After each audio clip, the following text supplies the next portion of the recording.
예. 이번 시간에는 저번 시간에 이어서 위생관리 이어서 계속 하도록 하겠습니다. 앞에서 얘기했던 저번에 작업장 출입에 관련된 것들을 얘기를 했었죠. 이번 시간에는 손 세척 방법. 손 세척도 사실은 그냥 손을 막 실어 이런 개념이 아니고 해썹에서 보면 손 세척 방법도 절차대로 하는 방법이 해야 됩니다. 예비 세척.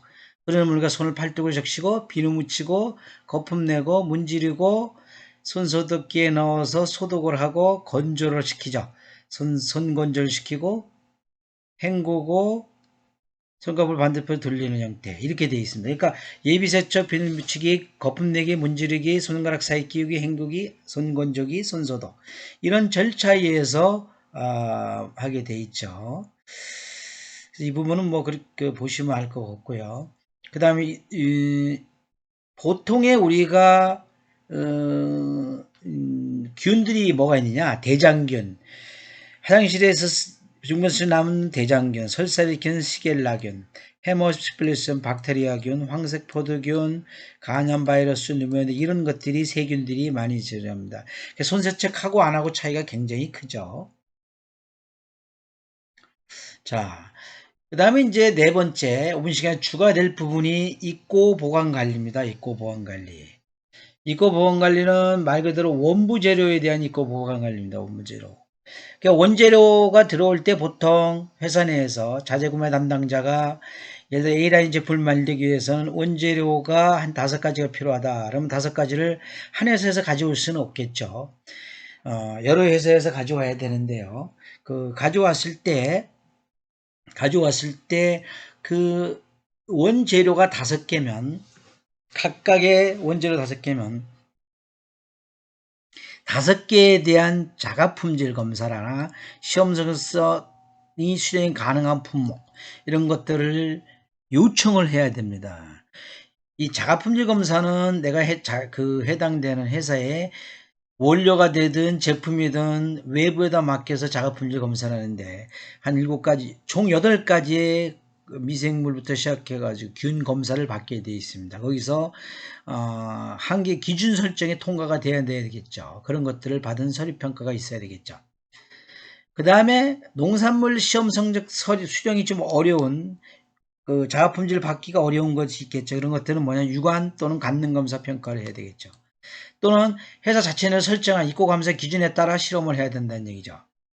만약에 들어온 그 제품이 문제가 생겼을 거 파손이나 품질 저하 자체 검수해서 실험을 해봤더니 미생물이 나왔다 그럼 반품되는 형태가 이게 미생물 검사 이런 것들이 안 상태에서 만들어서 잘못돼 가지고 완제품이 나갔을 때 세균이 나왔다 그러면 전량 반품이 되고 폐기해야 되는 생기겠죠. 또는 냉장 냉동 원재료는 도착 즉시 검수해야 된다 이렇게 되어 있습니다. 차량 상태를 확인해 가지고 그 냉장에 대한 상태, 온도의 상태, 서류 또는 완 제품에 대한 것들을 검수 보관해서 그 자체에 문제가 없어야 되겠죠. 회사마다 품질 관리 쪽에 가서 확인해 가지고 품질 이상이 없든지 품질 보증팀에서도 이상이 없는지 판단을 해 주겠죠. 그 다음에 업무 자재가 만약에 입고가 됐습니다. 이제 보관하는 방법이 되겠죠. 교차 오염을 방지하기 위해서는 어류, 육류, 농산물, 가공품 등을 같이 놓으면 안 되겠죠. 그래서 분리 보관을 해야 된다. 또는 선입 선출의 준수 기록 관리한다. 먼저 들어온 놈이 먼저 나가서 사용할 수 있도록 해야 된다는 거죠. 너무 오래 있는 걸 쓰면 안 된다는 얘기죠. 또 하나 원재료가 들어와서 개봉이 되면 그 개봉하고 생산해 쓰고 남은 거는 별도 용기에 보관해야 된다.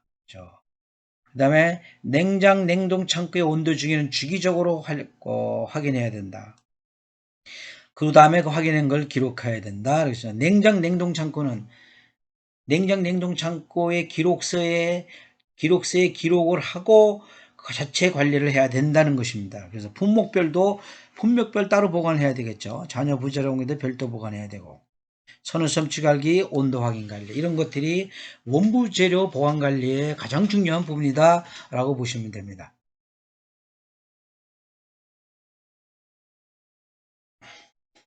제조 과정 중에서 위생 기준을 준수를 안 했다. 그러면 공정 중에 당연히 세균이 발생할 수 있겠죠.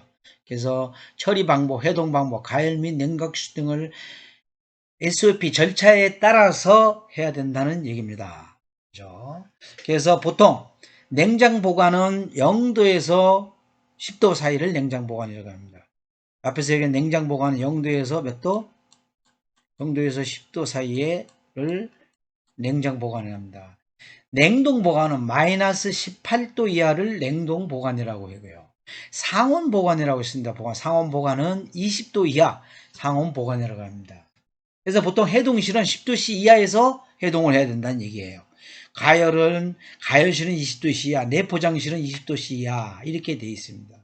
그래서 항상 온도 필요의 관리가 필요한 구역에서는 뭐가 필요해요? 측정할 수 있는 온도계 등을 설치하고 온습도, 조도 이런 부분을 표에 의해서 결과를 기록 유지해야 된다라는 것입니다.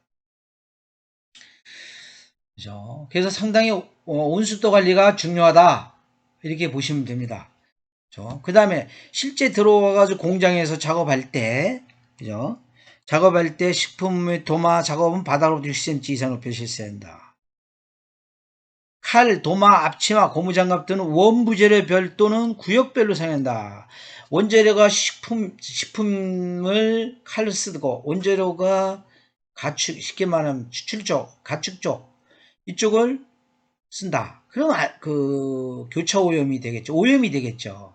그래서 그것을 도마, 치마 이런 것들을 다 구분해서 써야 된다. 그래서 그 다음에 냉장할 때 냉장 온도, 절단 소분 등 처리 시 식품 온도가 몇 도를 15도 넘지 않도록 한 번에 소량으로씩 취급해라. 그죠? 그 다음 해동하겠다. 냉장 해동 온도는 아까 10도씩이라 했죠. 10도. 빠른 시간에 해동을 해야 되고, 전자레인지 해동이나 흐르는 물 또는 해동. 해동 후 남은 것은 다시 올리면 안 된다. 그죠? 그 사이에, 얼리는 사이에 세균이 번식할 수가 있다. 이렇게 보시면 됩니다. 전처리 공정이 이렇다는 얘기고요. 그죠? 세척 공정에서는 당연히 싱크대, 칼, 도마, 채소류, 어패, 육류를 따로 구분해서 사용하거나 사용 순서를 준수해야 된다. 채소를 먼저 하고 육류를 하고 어류, 가금류 이렇게 사용 순서를 준수해야 된다. 못 쓰는 건 아니지만 세척 공정에 그걸 그렇게 써야 된다. 그래서 흐르는 물에 항상 세척을 해야 되고 농약 제거 시 담근물을 이용해야 한다. 칼도마는 사용 구분해야 된다 그랬죠. 가공, 채소, 육류, 완제품, 어류, 채소류, 싱크대도 마찬가지다. 이렇게 제조 공정 관리가 따로 이루어져야 된다라고 보시면 됩니다. 자, 그 다음에 제조 가공 공정 중에 소독 공정이 있습니다. 소독 공정. 소독 공정은 무조건 소독약을 아무거나 쓸 수가 없습니다. 식품약체 안전처에서 식품 첨가물로 쓸 수 있는 소독제를 쓸 수 있습니다. 그래서 염소산 나트륨, 차염소산 나트륨, 오존수, 차염소산수, 이산화염소수 이런 것들을 참조해서 가서 식품안전처 식품 첨가물에 고시된 소독제를 가서 참고해서 그걸 그 중에 하나를 선택해서 쓸 수가 있다는 거죠. 그래서 소독제 사용 시 주의사항, 식품 첨가물 고시된 제품인지를 확인을 해야 된다. 적절한 주기로 소독제는 교체를 해야 되고 씻으려는 사용하고 씻었고 남은 소독액은 뭐 해야 된다? 폐기해야 된다. 소독은 세척 후 실시해야 되며 소독 후 절단 작업을 시행해야 된다. 이렇게 되어 있습니다. 그래서 소독액도 100ppm을 기준으로 했을 때 물을 얼마큼 넣어라. 9.9975ml, 소독제 25ml 이런 식으로 넣고 농도도 100ppm 이하로 하라. 언젠가 5분간, 채소 과일은 5분간 물에 담궈놔라. 해고 나서 먹는 물로 4회 이상 세척하라 라는 기준입니다. 그죠?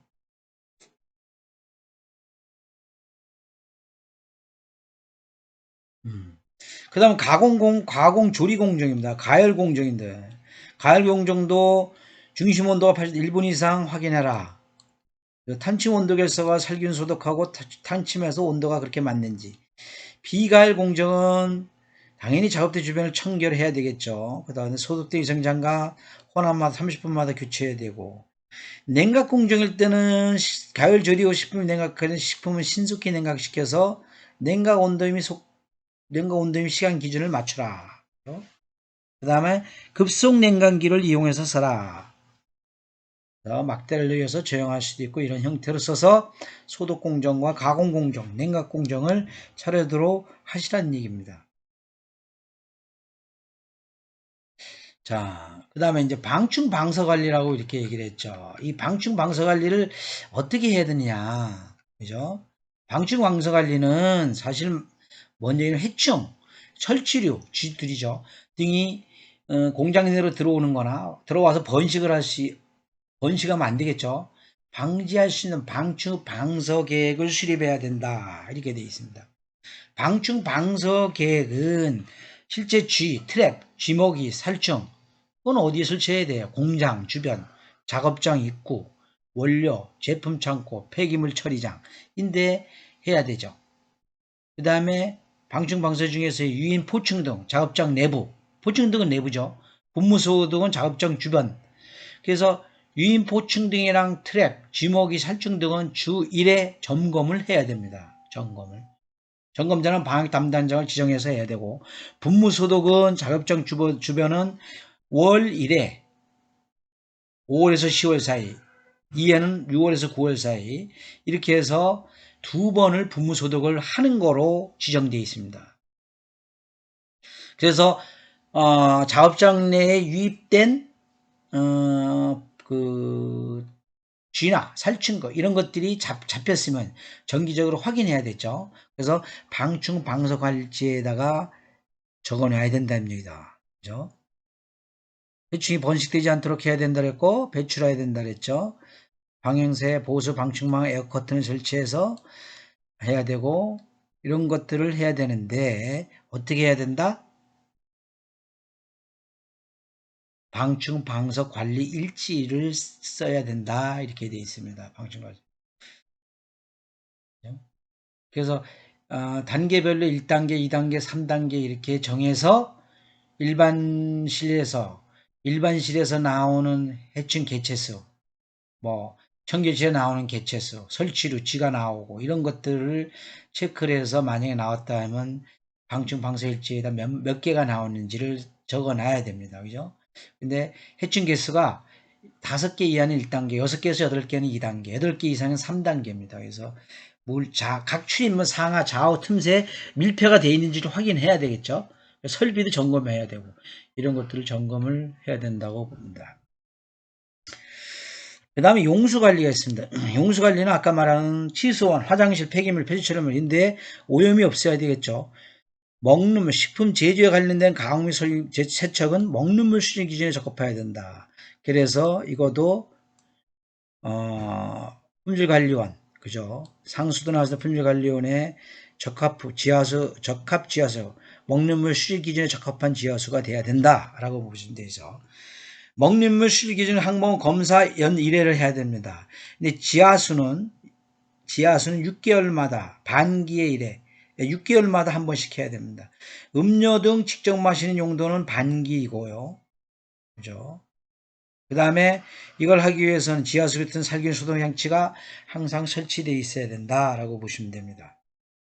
또 용수 저장 탱커, 물을 담그는 저장 탱커는 반기별로 1회 청소, 소독 실시를 반드시 해야 됩니다. 네, 오늘 여기까지 마치도록 하고요. 지금 저희가 한 게 개인위생관리에 대한 위생 상태, 그죠? 작업자는 오염을 주지 않도록 해야 되는 거고, 위생모, 이상모 이런 것들을 절차대로 해야 된다라는 것을 했고요. 방충 방서에 관련된 부분들도 설명을 드렸습니다.